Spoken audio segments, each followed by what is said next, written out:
Hello everybody, welcome back to Wednesday Fitness. So today I'm going to share with you guys about fitness and aging. So this obviously hits close to home because I worked with people who are in that demographic, and I have found that there were definitely three areas that kind of distinguished people and their abilities and how well their body reacted to exercise.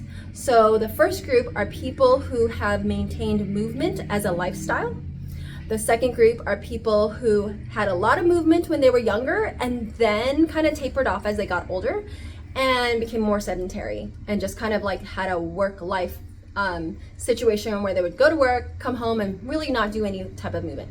Then there was the third group where they have hardly any experience in real movement other than just walking to and from wherever they needed to go and to other activities in their life.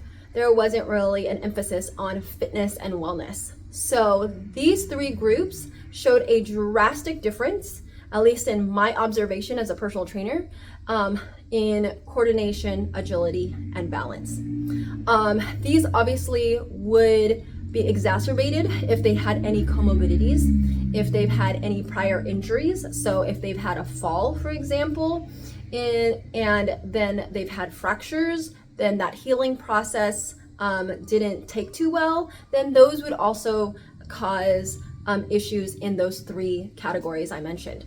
And so therefore, I think it's so important that we emphasize the importance of movement because it is literally lotion to our bodies. Because the more you move, the better that your body is able to adapt. And oftentimes when you don't do agility, coordination, or balance exercises, your body loses it.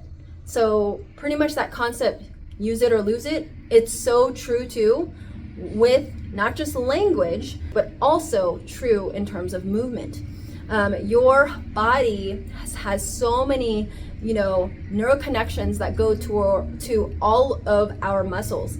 And if we stop tapping into the cerebellum, into our midbrain, then we're not able to allow the body to move as well as it could be moving. I met someone recently who is 65 years old, has had movement her entire life, and I was just blown away by the difference I saw from someone who is 65 with movement in their life the entire time and versus somebody who hardly did any exercise at all with hardly any movement and they're 65.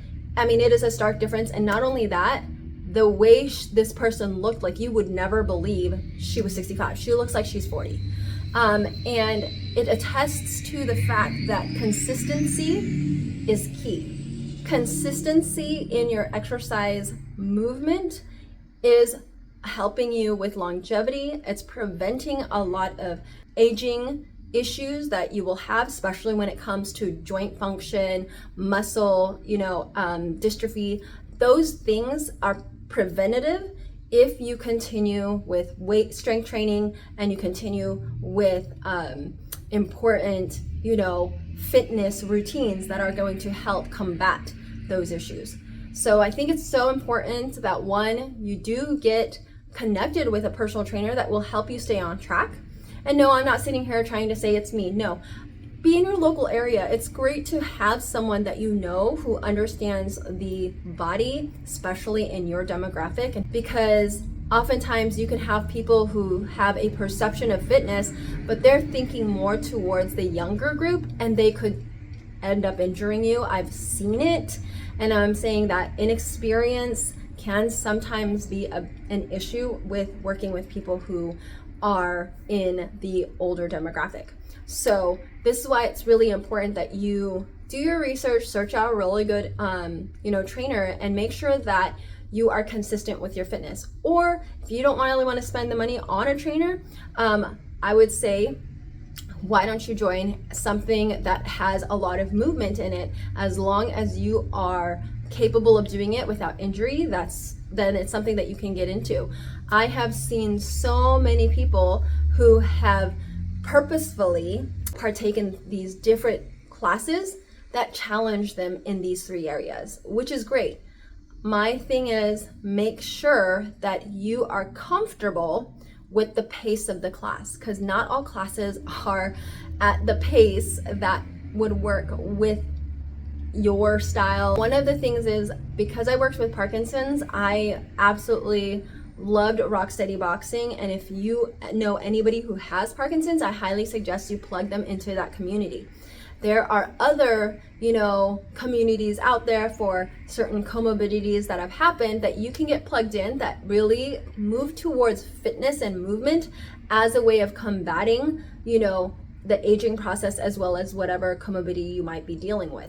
So I would highly suggest being involved in those as well. I know that this is more of an informative video, but this was something that just felt like I really wanted to share, because I'm just beyond shocked by meeting some of these clients that I've gotten a privilege of working with, and seeing a huge difference. And let me tell you though, that saying muscle knows no age is actually true.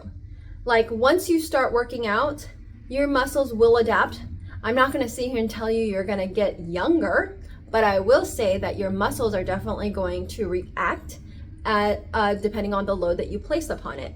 And with the consistency of exercise in your life, you are going to notice you're able to do things better. I can attest to that because I've seen it happen time and time and time again. I've had clients that are in their 50s and they have grandkids now. And one of the big things that, one of my clients mentioned, she goes, "Oh my gosh, I can pick up my grandson. It's no longer hard for me to do." Whereas before, it was just struggling, and I would feel back pain and I would feel my knees aching, and they no longer have any of those joint dysfunctions, which is a big win, especially when you think about what it's like as we age. The more you invest in your health, the better you will be as you are older. You can maintain your independence. And people have said, "Oh, but trainers are so expensive." Yes, but so is a hospital bill. Compared to what you would pay, if you fell and broke a hip and then you've got PT, a hip replacement, that is way more compared to what you would be investing in with a personal trainer in terms of the equivalency. The hospital bill, even though it's a one-time bill, or maybe it's a multitude of bills, that adds up into more than what you would pay a trainer in the span of years, But I would say if they're preventing you and helping you stay, out of the hospital, the better you are.